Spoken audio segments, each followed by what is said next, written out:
வணக்கம், welcome to Chitra Murali's kitchen. இன்னைக்கு நம்ம வந்து கோல்டு காஃப் இதெல்லாம் வருது இல்லையா, அதுக்கு ஒரு சிரப் ஒன்று பார்க்க போறோம். இல்ல கஷாயம் கூட சொல்லலாம். அதுக்கு என்னென்ன வேணுங்கிறத சொல்றேன். ஒரு லெமன், ஒரே ஒரு பூண்டு பல்லு, 1 இன்ச்சுக்கு வந்து ஜிஞ்சர் எடுத்துக்கோங்க. அப்புறம் வந்து வெல்லம் கொஞ்சோண்டு, வரமிளகா பொடி அதாவது ரெட் சில்லி பவுடர் வந்து ஒரு 1/4 ஸ்பூன். வெல்லம் வேண்டாம் அப்படின்னா நீங்கள் வந்து தேன் கூட சேர்த்துக்கலாம்.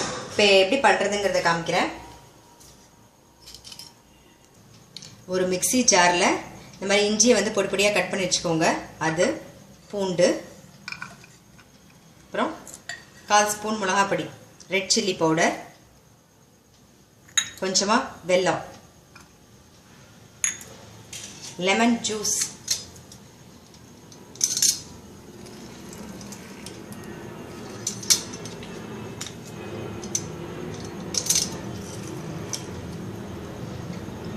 இதோட கொஞ்சம் தண்ணி விட்டு அரைச்சி எடுத்துக்கலாம்.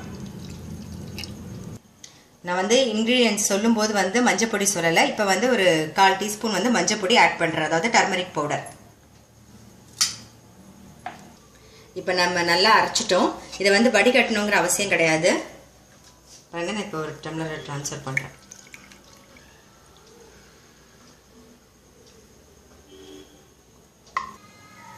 இதில் வந்து நம்ம வந்து வெல்லம் சேர்த்தோம். நீங்கள் வேணும்னா வந்து தேன் வந்து 1 ஸ்பூன் விட்டு குடிக்கலாம். அப்படி ஸ்வீட்டே வேண்டானா அப்படியேவும் குடிக்கலாம்.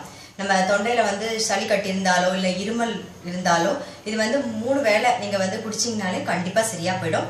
இது பார்த்துருப்பீங்க எப்படி பண்ணேன் அப்படிங்கிறத. நீங்களும் உங்கள் வீட்டில் ட்ரை பண்ணி பாருங்கள்.